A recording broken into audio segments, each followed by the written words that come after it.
अपनी क्षमता, अपनी सहनशीलता, अपनी मृदुता, अपनी सरलता और पवित्रता, इन सब को कायम रखने का विचार किया है। परिस्थितियां विषम हैं, प्रतिकूल हैं, काल दोष कहें या कि हमारी अपनी कमजोरी कहें, दोनों ही सम्मिलित रूप से हमारे जीवन को इस संसार में और भटकने के लिए ही प्रेरित करती हैं। बहुत थोड़े से अवसर हमारे जीवन में आते हैं जबकि हम उन सब चीज़ों से, विकृति और विषमताओं से अपने को बचा करके अपने जीवन को अच्छा बना सकें। सच्चाई हमारे सामने है। एक बार यदि हमें सच्चाई का भान हो जाता है तब क्षण भर को तो लगता है कि सारा संसार बेमानी है, लेकिन फिर कोई ना कोई राग हमें घेर लेता है और वो सच्चाई हमारे हाथ से फिसल जाती है। जरूरी है कि एक बार अगर जीवन की सच्चाई मालूम पड़ गई है तो हम अपने को स्वयं ही अपने नियंत्रण में रख करके और उस सच्चाई से विमुख न हो, इस तरह का प्रयत्न करना चाहिए। हमारे अंदर सैकड़ों इच्छाएं दिन भर में उठा करती हैं। हम उनमें से बुरी इच्छाओं को तो स्थगित कर ही सकते हैं, उनको कल पर टाल सकते हैं। अभी नहीं, शाम को करूंगा वह जो मेरे अंदर अशुभ विचार करने का मन हुआ है, उसे मैं शाम को करूंगा, उसे मैं कल करूंगा। आज और अभी मुझे अपने जीवन में जो श्रेष्ठ है उसे कर लेना है। यदि ऐसा भी हम अपनी बुरी इच्छाओं के स्थगित करने का मन बना लें तो भी संभव है कि हम अपने जीवन में उन बुरी भावनाओं और इच्छाओं से बच सकते हैं। वही तो तप है। हमारे जीवन में बहुत कुछ अनावश्यक है जो हमारे जीवन को ही नहीं, दूसरे के जीवन को भी हार्मफुल है, तकलीफ पहुंचाने लायक है। क्या ऐसी चीजों को जो हमारे और दूसरे के जीवन को तकलीफ पहुंचाती हैं हमें अपने जीवन से हटाना नहीं चाहिए? जरूर हटाना चाहिए। धीरे धीरे करके हमने ये भी विचार बनाया है कि अपने जीवन से उन चीजों को हटा देंगे जो हमें और दूसरे को, दोनों को कष्ट पहुंचाने वाली। और इतना ही नहीं, दूसरे के उपकार करने के लिए अपने पास यदि कुछ है, दो शब्द भी प्रेम के हैं, तो उनको देने में हम कंजूसी नहीं करेंगे। कोई रुपए पैसे दे वही दान कहलाए, ऐसा नहीं है। कोई अगर किसी के जीवन में सहारा दे, उसे इस बात के लिए आश्वस्त कर दे कि तुम निश्चिंत रहना, तुम्हारी विपत्ति में मैं तुम्हारे साथ हूं। यदि इतना आश्वासन भी दे, इतनी निश्चिंतता भी हम यदि अपने बाजू वाले को दे सकें कि आपको हमारी तरफ से कोई कभी तकलीफ नहीं होगी, ऐसा अभयदान यदि हम दे सकें, हमारे पास पैसा नहीं है तब भी यह अभयदान हमारे जीवन को ऊंचा उठा सकता है। और अपने पराये के भेद से ऊपर उठने का भी प्रयास, कम से कम विचार तो अपन करें ही। नहीं उठ पाते हैं अपने पराये के भेद से ऊपर, तब भी विचार करने में क्या हर्जा है। ऐसा अवसर ढूंढना चाहिए जिसमें कि अपने पराये का भेद मिट जाए। मुझे हमेशा आहार की प्रक्रिया के समय देखने में आता है, लगता है सबके अपने अपने अपने लोग होते हैं। सबकी कोशिश होती है कि ये हमारे अपने हैं, इनको पहले, ये हमारे अपने हैं, इनको पहले। मैं उस समय देखता हूं कि मैं किसको कहूं कि ये पराया है, इसको नहीं। काश यदि उन क्षणों में भी हमारे भीतर ये भाव आ जाए कि कोई पराया नहीं है, सब तो अपने हैं, तो शायद हमारे मन से ये जो अपने पराये का भेद है वो धीरे धीरे करके निकल जाएगा। बहुत कठिन बात है, कहना तो बहुत आसान है। मैंने इतने दिनों में जितनी बातें कही हैं और जितनी आसानी से कही हैं भैया, वे कहने सुनने में बहुत आसान है, लेकिन जीवन में एक एक लाने में और बहुत पुरुषार्थ करना पड़ता, कई जिंदगियां लग जाएंगी। ये एक जिंदगी तो इन सब बातों को लाने में बहुत छोटी पड़ेगी। लेकिन यदि हमने अपना मन बना लिया है, यदि हमने अपनी भावना बना ली है, तो वो भावना खाली नहीं जाएगी। इस बार ना सही, अगले बार, लेकिन हमारी ये भावना हमारे साथ बनी रहे कि हमें अपने जीवन को निरंतर, जैसा आचार्य भगवंतों ने कहा है, जितनी ऊंचाई उन्होंने छुई है उसे भी हमें भी छूना है, वहां तक हमें भी पहुंचना है। और आज तो आखिरी दिन है, और अंत में जब अपने पराये का भेद मिट जाता है तब क्या शेष रहता है? तब आत्मलीनता ही शेष रहती है। अपने आत्मा में लीन हो जाने का नाम ही ब्रह्मचर्य है। ब्रह्म के मायने आत्मा है। ऐसी आत्मलीनता जिसमें कि बाह्य जितने भी पदार्थ हैं उनके प्रति आसक्ति शेष न रहे। सुध परिजदानुभूदा सवस्य भी काम भोग बंद कहा, ए अत्तस सुबलंभो नवरि न सुलभो विहत्तस। श्रुत है, परिचित है, अनुभव में आई है काम भोग और बंध की कथा। रोज रोज उसी के संपर्क में, उसी के अनुभव में, उसी के परिचय में हम अपना जीवन व्यतीत करते हैं। तम एहत्त विहत्तम नवरि न सुलभो विहत्तस्य। उस एकत्व विभक्त आत्मा का अनुभव, न उसका परिचय, न उसकी बात हमारे जीवन में बहुत कम अवसर हैं, जबकि हम उस आत्मानुराग से भर जाएं, देहा शक्ति से ऊपर उठ जाएं। यही ब्रह्मचर्य है। हम लोग पांचों इंद्रिय और मन के विषयों में आसक्त होते हैं और अपने आत्मा के स्वभाव को भूल जाते हैं। एक थोड़ा सा अभ्यास करें, शरीर से पार होकर के आत्मा की तरफ हमारा ध्यान चला जाए। कठिन लगेगी बात, लेकिन ज्यादा कठिन नहीं है। हम कई बार इस चीज का अनुभव कर चुके हैं। सब लोग हमारे अपने जीवन में, हम जब एक घटना याद करते हैं तो हमको बड़ा आश्चर्य होता है कि अरे ऐसा संभव है संभव। हमारा एक बहुत प्यारा मित्र था, अभी भी है। मित्र होने में तो अभी क्या बाधा है? मैं साधु हो गया तो क्या मेरा कोई मित्र नहीं हो सकता? सभी हो सकते हैं। तो उससे बहुत स्नेह था। वो इंजीनियरिंग कॉलेज भोपाल में पढ़ा करता था और वो एक हफ्ते में सैटरडे को जो है शाम को आ जाता था। हम लोग संडे एक साथ बिताते थे। रोज का काम था, हर हफ्ते का काम था। और क्या हुआ कि 12 बजे से बैठे हम लोग और बहुत सारी चर्चाएं, हफ्ते भर की चर्चाएं करनी थी, वो सब करी। और 5 बज गए जब माँ ने आवाज दी कि क्यों खाना वाना नहीं खाना, शाम हो गई। तब ध्यान आया कि अरे अपन लोग कितना घंटे से बात कर रहे हैं और ध्यान ही नहीं रहा। और वो चला गया तो जो घर के लोग थे उन्होंने कहा कि अब तो तुम्हारा मित्र और बड़ी जगह पे पहुंच गया है, तो बढ़िया कपड़े अपड़े और अच्छे उसने बनवा लिए हैं और आज तो बहुत अच्छी वो शर्ट पहने हुआ था। मुझे आश्चर्य हुआ, मैंने कहा मेरा ध्यान ही नहीं गया। हम लोग 5 घंटे तक बात करते रहे और लेकिन वो कौन से कपड़े और कैसे पहने हैं इसकी तरफ ध्यान नहीं गया। इसके मायने क्या है? इसके मायने ये है कि आत्मानुराग था, देहा शक्ति नहीं थी। इस्तई तो करना, और क्या कोई बड़ी बात है? ऐसा अपन भी कर लेते हैं कई बार।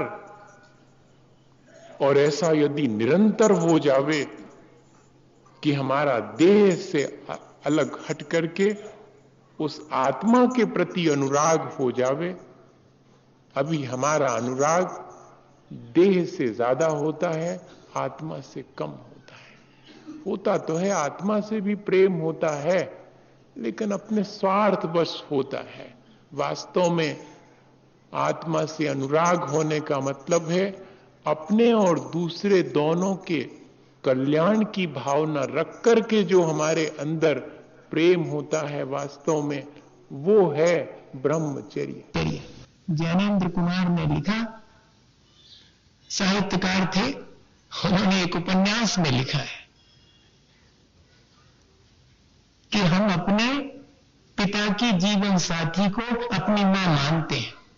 है वो तो हम अपने पिता की जीवन साथी को अपनी मां मानते हैं, और अब तो हमें अपने बच्चों की मां भी मां मालूम पड़ने लगी है। यही हमारा ब्रह्मचर्य है। इससे बड़ी चीज हो सकती है इतने आसान शब्दों में? जब हम अपने पिता के जीवन साथी को मां मानते हैं, तो अपने बच्चों की मां को भी जिस दिन हमारे भीतर ऐसा मातृत्व का भाव उमड़ने लगे, प्राणी मात्र के प्रति वही भाव अगर हो जावे, तब समझिएगा कि वो ब्रह्मचर्य घटित हो जाता। परिणामों की अत्यंत निर्मलता का नाम ब्रह्मचर्य है। बा और बापू दोनों एक सभा में बैठे थे, और किसी ने उनसे, बापू से पूछ लिया था बा के बारे में कि ये कौन है, लगता है आपकी मां है क्या? बापू क्षण भर को तो चुप रहे और फिर कहा कि हां, ये मेरी मां है। जो कार्य करता था, उन्होंने जोर से, उनको हंसी आ गई और कहा, बापू ऐसा क्यों कह रहे हैं? बात तो आपकी जीवन साथी है।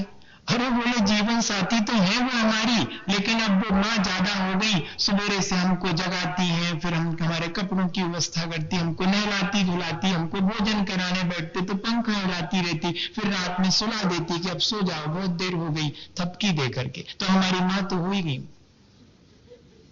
ऐसा भाव जिसके भीतर आ जावे, इतनी परिणामों की निर्मलता हो जावे।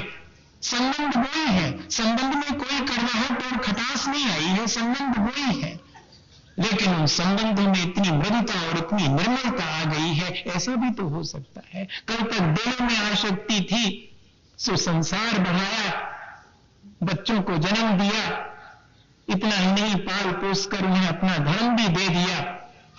अब देह शक्ति नहीं रही, प्रेम ज्यों का त्यों। गृहस्थी में रह करके कोई ब्रह्मचर्य का पालन कैसे करता है, ऐसे ही करता है। एक दिन जाकर के वही गृहस्थ देह की आसक्ति से पार होकर के फिर भी अपने प्रेम को बनाए रखता है, आत्मानुराग फिर भी रहता है उस जीव के प्रति कि हमने एक साथ मिलजुल कर अपना जीवन व्यतीत किया। इसीलिए विवाह को भी ब्रह्मचर्य अनुव्रत में शामिल किया। मैं बड़ा पढ़ता हूं तो आश्चर्य होता मुझे कि किसी ने अगर विवाह करके बाकी सब के प्रति अपने मन को निर्मल कर लिया, तो इसको वो कह रहे हैं कि अनुव्रत हो गया, ब्रह्मचर्य अनुव्रत। सदार संतोष नाम का ब्रह्मचर्य अनुव्रत। ऐसी प्रक्रिया रखने के पीछे उद्देश्य यही था कि श्रावक उस चीज का अनुभव कर सके। मेरे अपने जीवन में एक और घटना हुई, मैं हमेशा सुनाया करता हूं। सन 78 की बात है। आचार्य महाराज के चरणों में वो हमारे गृहस्थी की बुआ लगती थी, वो गई और उन्होंने ब्रह्मचर्य व्रत लिया। हमारे समझ में नहीं आया, हम उस समय उतना नहीं समझते थे। तो हमने उनसे बाहर आके पूछा कि बुआ जी, इसमें क्या करना पड़ेगा? आपने ले लिया तो अब तो बोलिए, अब तुमको क्या बताएं, हम कभी फिर बताएंगे। हमने कहा ठीक। अब मन में अगर सहजता है तो उन चीजों के बारे में ज्यादा इंटरेस्ट नहीं उत्पन्न होता है। एक दिन उनके घर गए तो बैठे हुए थे, हम सोफा पर बैठे थे, वो पलंग पर बैठी हुई थी। उठने में जो है उनके जीवन साथी यानी हमारे फूफा जी हो गए, वो है ना। ऐसे तो और क्या, हमको ज्यादा नहीं मालूम रहता, थोड़े बहुत संबंधों के बारे में हम भूल भाल जाते हैं, आप बताते जाइए। संबंध बने रहें और उनके नाम न दें, अपने को ये अच्छा लगता है। उनके कोई भी नाम नहीं, फिर भी संबंध। आज तो जिनके नाम दे रखे हैं, बेसंबंध तक का निर्वाह नहीं कर पाते अपन, और अगर संबंधों का निर्वाह हो और नाम नहीं दिया जाए तो भी काम चल सकता है। और वो आकर के बैठ गए वहां पर बुआ जी के बाजू में, मेरे से बोली कि इधर आओ। मैं पहुंच गया उनके एक बाजू में, मुझे बिठा दिया। बोली, मैंने उस दिन ब्रह्मचर्य लिया था और तुमने पूछा था कि इसके मायने क्या होता। बोली, बेटे तुम्हें क्या समझाऊं, एक हाथ मेरे ऊपर रखा और एक फूफा जी के ऊपर रखा, फिर मेरे से बोली कि तुम नहीं समझ पाओगे, इस हाथ में जो धारा बह रही वो अलग है और इस तरफ के हाथ में जो धारा बह रही वो अलग है। जिस दिन जैसा तेरे ऊपर प्रेम से हाथ रखा है, जितनी निर्मलता से रखा है, वैसा ही यहां भी रख लेंगी, उस दिन मेरा ब्रह्मचर्य हो जाए। क्या इस तरह का कोई विचार हमारे मन में है, या कि सिर्फ हम इस चीज को कुछ अलग ही समझ बैठे हैं? हमें तो कई बार ऐसा लगता है कि इस चीज को हमने अभी ठीक से समझा नहीं है। ये परमाणु की निर्मलता का व्रत है, हम लोगों ने इसको बहुत कठिन और बहुत मुश्किल सा मान लिया है, और हमारी आंख बहुत जल्दी हम खराब कर लेते हैं किसी भी व्यक्ति के प्रति। यदि हम उससे बच जावें और उसके देह में आसक्ति न रख करके और उसके जीवन के प्रति, उसके कल्याण के प्रति अपने मन में भाव उत्पन्न करें, तो कोई वजह नहीं है कि हम उस ब्रह्मचर्य को न समझ पाए। संसार में बिस्वेल नारी तज गए जोगीश्वरा, इस पंक्ति को कई लोगों ने बदलने की कोशिश की और कई लोगों ने इस पंक्ति से बहुत पीड़ा महसूस की। मां लोग बैठी हुई होंगी तो उनको ये पंक्ति पढ़ने में बहुत पीड़ा महसूस होती, लेकिन लिखने वाले ने तो ठीक लिखा है, उसने गलत नहीं लिखा। हमारी समझ थोड़ी कम पड़ गई। संसार में बिस्वेल नारी लिखा है, संसार में बिस्वेल मां तज गए जोगीश्वरा, संसार में बिस्वेल बेटी तज गए जोगीश्वरा नहीं लिखा।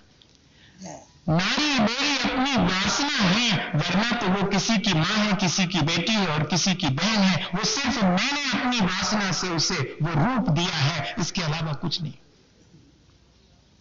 उसे तजने का था, अपने भीतर की कामनाओं और वासनाओं को तजने का था, उसके लिए दोषी ठहराने का नहीं था। इतना स्पष्ट सा अर्थ, लेकिन अपन लोग बहुत स्थूल अर्थ लेते हैं उन चीजों के, और उस चीज का निषेध करने में ही और बड़ा वो मानते हैं। ध्यान रखना, जो जितना ज्यादा नेगेशन करे उन चीजों का, समझना उतनी आसक्ति उसके भीतर बहुत है। ये साइकोलॉजी का नियम है। एक कविता पढ़ी थी नवनीत में बहुत पहले, अभी तुमने आंख के रंग के कपड़े पहने, ये सब आंख के रंग के कपड़े हैं। अभी तुमने आंख के रंग के कपड़े पहने हैं, तुम्हारी काम वासना अभी योग की आग में जली नहीं है। तुम्हारी काम वासना अभी योग की आग में जली नहीं है। अभी तुम्हें स्त्री और पुरुष में फर्क नजर आता है। अभी तुम्हें स्त्री और पुरुष में फर्क नजर आता है। स्त्री के पीछे भागना और स्त्री से दूर भागना, यात्रा दोनों में जारी है। अभी संन्यास की यात्रा शुरू नहीं हुई। ऐसी परिभाषा लिखी थी। दोनों में यात्रा जारी है, कोई पीछे भाग रहा है और कोई उससे दूर भाग रहा है। दोनों स्थितियों के बीच इक्विलिब्रियम, दोनों स्थितियों के बीच साम्य भाव तब घटित होता है ये ब्रह्मचर्य। सुखदेव वैराग आ गया था उनके मन में 20 वर्ष की उम्र में, नहीं उनके बेटे के मन में, और बेटा 20 वर्ष की उम्र में वस्त्र त्याग करके नग्न ही ग्रह से बाहर निकल गया। नदी के किनारे से जा रहा है, वहां पर मां लोग स्नान कर रही हैं, वे अपने स्नान में लगी रहीं और 20 वर्ष का बालक शांति से आगे निकल गया। उसके पीछे पीछे उनके 80 साल के पिताजी, और जैसे उनके पिताजी उनको पीछे पीछे निकले, सबने अपने कपड़े संभालना शुरू कर दिए। उनके पिताजी को अच्छा नहीं लगा। उन्होंने कहा, तुम लोगों को शर्म नहीं आती? मेरा 20 वर्ष का और बेटा बिना वस्त्र के और यहां से निकल गया, तब तुमने अपने कपड़े नहीं संभाले, और मैं इतना बुजुर्ग, इतना 80 साल का हो गया, अब तुम अपने कपड़े संभालती हो? बोले, बाबा जी सुनो, उनको तो अपनी तक सुध नहीं है, आप अपनी आंख संभाल लो तो हमें कपड़े संभालने की जरूरत नहीं पड़ेगी। ब्रह्मचर्य इतना आसान नहीं है, ये बहुत अंतरंग के परिणामों की बात है। एक बौद्ध भिक्षु, एक वृद्ध बौद्ध भिक्षु और एक युवा बौद्ध भिक्षु दोनों चले जा रहे हैं। छोटे छोटे से उदाहरण ताकि समझ में आए हम लोगों ने किस तरह इस चीज को कितना विकृत कर दिया है। छोटे से बच्चों में भी ये विकृति हम डालते हैं, वो नहीं सीखते हैं, हम डालते हैं, हम उनको सिखाते हैं ये। और वो दोनों चले जा रहे हैं नदी के किनारे और देखा कि एक कोई बहन नदी में डूब रही है, उसने बचाने की आवाज दी। तो जो नवयुवक भिक्षु था उसने फौरन कूदा वो और उस बहन को उठा करके और बाहर रख दिया, बचा लिया। अब बस वो जो बड़े वृद्ध भिक्षु थे, अरे तुमने छू लिया, अरे तुमने छू लिया, अब तुम्हें बुद्ध से कहूंगा और तुम्हें प्रायश्चित दिलवाऊंगा, और सारे रास्ते उसको जलील करते रहे। वो चुपचाप रहा। बुद्ध के सामने जब पहुंचे, ऐसी घटना लिखी है, बुद्ध के सामने पहुंच करके उन्होंने कहा कि इस छोटे भिक्षु को प्रायश्चित मिलना चाहिए। किस बात का? इस बात का कि इसने एक युवती को और उठा करके नदी से और बाहर रखा है, इसका ब्रह्मचर्य नहीं रहा, इसका प्रायश्चित मिलना चाहिए। तो बुद्ध ने कहा कि पहले प्रायश्चित तुम ले लो। किस बात का प्रायश्चित? किस बात का प्रायश्चित? वो प्रायश्चित इस बात का कि उसने तो निकाल कर नदी से बाहर वहीं छोड़ दिया, तुम तो यहां तक ले आओ उसको, इस बात का प्रायश्चित ले लो। अभी भी तुम्हारे मन में वही चीज, तुम इतनी दूर तक उसको ढूंढा, उसने तो वहीं उठा करके वहीं रख दिया था, पर भूल गया था। मैं ये छोटे से उदाहरण इसलिए कह रहा हूं ताकि हमारे अंदर ये बहुत स्पष्ट हो कि आखिर बात क्या है। इस धर्म को हमारा ध्यान इन सब चीजों की तरफ जाता क्यों है, विकृत क्यों होता है? कभी भी हम दो लोगों को एक साथ देखते तो हमारे मन में, उनके मन में विकार हो चाहे नहीं, हमारे मन में क्यों विकार आता है? क्यों हमें ये दिखाई पड़ता है कि ये गलत ही है?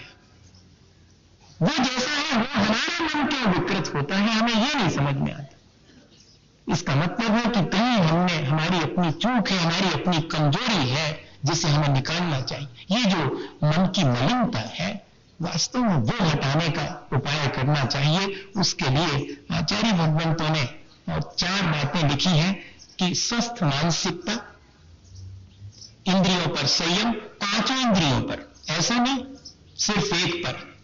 खाने की लोलुपता खूब है, वो कह रहे हम ब्रह्मचर्य लाए हैं का काम को। 5 इंद्रियों के नियंत्रण का नाम ब्रह्मचर्य है। अकेले स्त्री मात्र का या पुरुष मात्र का परित्याग करने का नाम नहीं है। वो तो बहुत आसान है, कोई भी कर लेगा। लेकिन अंतरंग में 5 इंद्रियों के विषयों से विरक्ति होना, अंतरंग में साम्य भाव आना, वास्तविकता यह है। स्वस्थ मानसिकता, किसी के भी बारे में हमारे मन में विकृति ना आए, सहज। ऐसी स्वस्थ मानसिकता, इंद्रिय संयम और कल्याण मित्र का संसर्ग, ये बहुत कठिन है। ऐसी मित्रता, ऐसे लोगों की संगति जो निरंतर हमारे कल्याण की ही बात करते हैं, हमें संसार में और विषय कषाय में पतित करने के लिए हमारी संगति नहीं करते हैं, जो हमारे कल्याण के लिए हमारे साथ हैं। ऐसी संगति खोजना जिससे कि हमारे अपने परिणाम हमेशा अच्छे रहें। ऐसे लोगों के बीच उठना बैठना, सारी चीजें इसी में आ गई। ऐसा देखना, ऐसा पढ़ना, ऐसा सुनना जिससे कि मन विकृत ना हो, मन में विकार उत्पन्न हो। और चौथे नंबर रखा भगवान की भक्ति, पूजा और प्रार्थना। यह भी हमारे मन को 5 इंद्रिय के विषयों से बचाने का उपाय है। जितनी देर भगवान की पूजा आराधना में लगे हैं, बताइएगा किसके प्रति किसके मन में कौन सा दुराव है, किसके मन में कौन सी विकृति है। परिणामों की निर्मलता के लिए यह 4 उपाय बताए। हमेशा मन को स्वस्थ रखना, दूसरे के बारे में विकृत नहीं करना, इंद्रियों पर विजय प्राप्त करना, अच्छी संगति में रहना, भगवान की प्रार्थना और भक्ति करना, यही उपाय है भैया। और भी बहुत सी घटनाएं हैं। शिवाजी के जीवन में ऐसी घटना घटी। एक मां आई, युवा थी, और उसने कहा कि मेरी प्रार्थना पर ध्यान दिया जाए, आप राजा हैं, मैं ऐसी कामना लेके आई हूं। स्पष्ट तो नहीं कह पाई, पर उसने यही कहा कि मैं ऐसी कामना लेके आई हूं कि आपके जैसा एक पुत्र मुझे प्राप्त हो। उसके पीछे भाव जो भी छुपा हो वो दुनिया जाने, लेकिन शिवाजी ने 2 मिनट को विचार किया, सिंहासन से उठे और अपने से छोटी होने के बावजूद भी उसके चरण स्पर्श करके कहा कि आज से मुझे ही अपना पुत्र स्वीकार करो, मैं आपका पुत्र हो गया। आप यही चाहती थी मेरे से कि आपके जैसा पुत्र हो। क्या इस तरह की भावना हमारे भीतर, जो कि हम इतने अपने आप को धर्मात्मा समझने वाले लोग हैं। हाँ, देखिए, माफ करिएगा अगर बुरा लगा आपको, तो मैं इसलिए नहीं कह रहा हूं। हम लोग कह रहे हैं अपने को, हम भी उसमें शामिल कर रहे हैं अपने आप को। आप क्या ऐसा सोच रहे हैं कि हम आपके लिए कह रहे हैं? नहीं, अपन लोग कितना अपने को मान लेते हैं कि अपन कितना धर्म कर रहे हैं, कितने अपन लोग समझदार हैं, लेकिन कहां अपन समझदार हैं, कहां अपन धर्मात्मा हैं भैया? इतनी छोटी भी बातें हमारे जीवन में नहीं आ पाती हैं और हम बड़ी बड़ी बातें सोचते हैं कि हमने ये कर लिया, हमने ये कर लिया। नहीं, हमें इन चीजों की तरफ भी और अपना ध्यान देना चाहिए और अपने परिणामों को इस तरह से संभालने का प्रयत्न करना चाहिए। ग्रंथों में विजय और विजया का उदाहरण आता है, सब परिचित हैं उससे। 15-15 दिन का दोनों ने अपने पूर्व जीवन में गृहस्थ होने से पहले व्रत ले लिया था और दोनों का विवाह भी एक साथ हुआ, संयोग ऐसा हुआ और फिर जीवन भर उन्होंने एक दूसरे के व्रत का निर्वाह किया। सबसे बड़ी चीज, अपने अपने व्रत का निर्वाह तो दुनिया कर लेती है कि मेरा 15 दिन का हो गया, अब मैं नहीं, 15 दिन के बाद अब मैं निर्वाह नहीं करूंगा। और दूसरा वाला भी कहे कि मेरा 15 दिन का हो गया, मैं अब निर्वाह नहीं करूंगा, मैंने 15 दिन का लिया था। ठीक है, मेरे अपने व्रत का निर्वाह हो गया, अब तुम्हारे व्रत का निर्वाह मैं करूंगा। और दूसरा कह रहा है कि मैं भी तुम्हारे व्रत का निर्वाह करूंगा। भैया, ऐसी निर्मलता और पूरे जीवन एक साथ रहे, देहा शक्ति नहीं रही, लेकिन आत्मा के उत्थान का जो कल्याण का अनुराग है वो बना रहा। बहुत उदाहरण है इस तरह के, इनसे अपन को प्रेरणा लेनी चाहिए। और विशेष क्या कहें, आज तो अपन ने सारी सीमाएं तोड़ दी हैं और कोई भी अनुशासन नहीं रखा, कोई आराम से बैठे हैं, है ना, सब फुर्सत है आज, कोई कुछ भी नहीं करना होगा। लेकिन फिर भी मैं आपसे भावना भाऊंगा कि अपन सब लोगों ने जो इतने दिनों में और अपने जीवन को अच्छा बनाने के लिए कोई प्रक्रिया शुरू की है, उसको कंटिन्यू बनाए रखें और अपने जीवन में जितना बने उतना ऊंचा उठाएं, निर्मल बनाएं। इसी भावना के साथ बोले आचार्य गुरुवर विद्यासागर मुनि महाराज की।